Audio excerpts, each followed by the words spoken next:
This video will explain a few techniques that will be helpful with managing large inheritance trees. Hello, I'm James Helfrich. When the depth of the inheritance tree gets deep, or when there's a very large number of classes in a given inheritance tree, it can be difficult to safely make changes. This video will demonstrate a few techniques that will be helpful in negotiating such a situation. Seldom is all the required knowledge about a project available from the start. In many ways, you can look at the code writing process as a learning process. You'll never again be as ignorant about the project as you are right now. The two most common actions are adding a new derived class and modifying an existing class. So adding a new class. When an inevitable addition needs to be made to an existing inheritance tree, great care needs to be taken to place a new class in the right spot. While it might be easiest to just throw it in the most convenient spot, this could result in illogical combinations that might be difficult to remedy in the future. Now, when modifying existing classes, when refactoring a base class containing a small number of derived classes, a certain amount of caution should be exercised. However, when refactoring a base class high in an inheritance tree, then a great deal of care should be taken. As a rule, an order of magnitude more caution should be exercised for each level up in the inheritance hierarchy. To demonstrate how this works, consider this. We have a class with 5 methods, and each has 20 lines of code. Each method has 5 unit tests, and each class has 5 derived classes, and each derived class has 5 additional derived classes. So we have our base class that has 5 parents, and each parent has 5 derived. Our derived class has 5 methods, and like I mentioned before, we have 5 unit tests for each method. And this is a fairly typical setup here. So let's take a look at the impact of changes here.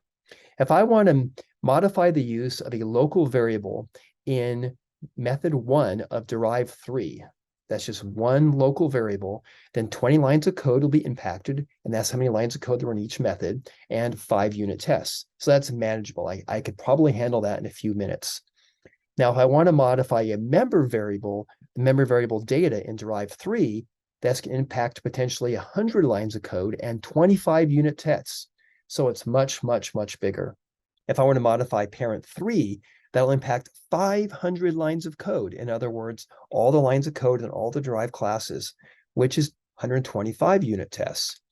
And finally, if I want to modify base, that'll be 2,500 lines of code in 525 unit tests. Every time I go up one level in the inheritance tree, I have a much bigger impact on the number of lines of code, as well as the number of unit tests. So how do we cope with this complexity? Well, we have several best practices. Number 1, carefully place new derived classes in the inheritance tree. To minimize redundancy and maximize alignment, carefully place a new derived class in an inheritance tree. Remember that all the attributes and non-private methods of the base class will become yours. Second, when new understanding invalidates old assumptions, move derived classes as needed. It is far better to refactor a problem when it is uncovered than to put it off for another day. Failure to deal with problems as they come up results in technical debt, and this often happens in projects. The project team decides, for a variety of reasons, it's inconvenient to handle a problem now, and they put it off till later. Ideally, you remember that problem and go back and fix it later. But in the worst case, it gets put off, and then slowly, the project accumulates more and more of these problems until pretty soon the technical debt becomes so high that making even the simplest changes becomes insurmountable. Next, refactor the base class as needed, but do so with great caution. Remember always that a change in a base class impacts all the derived classes under it in the inheritance tree. This could have far-reaching impacts on the unit tests. And finally, the higher the rank of the change, the greater the caution that should be exercised.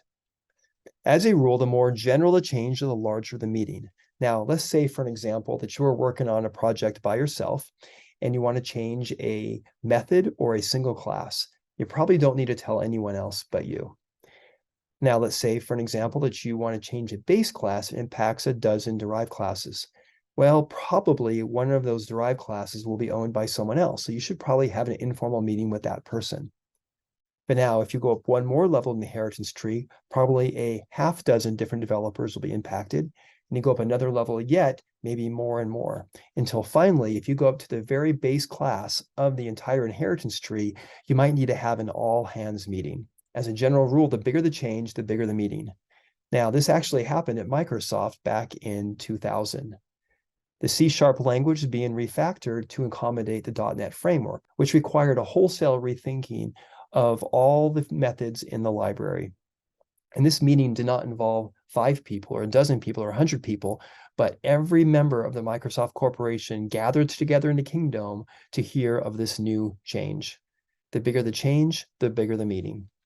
We can learn more about this in the tree adjustment section of the large inheritance tree chapter of the software design textbook.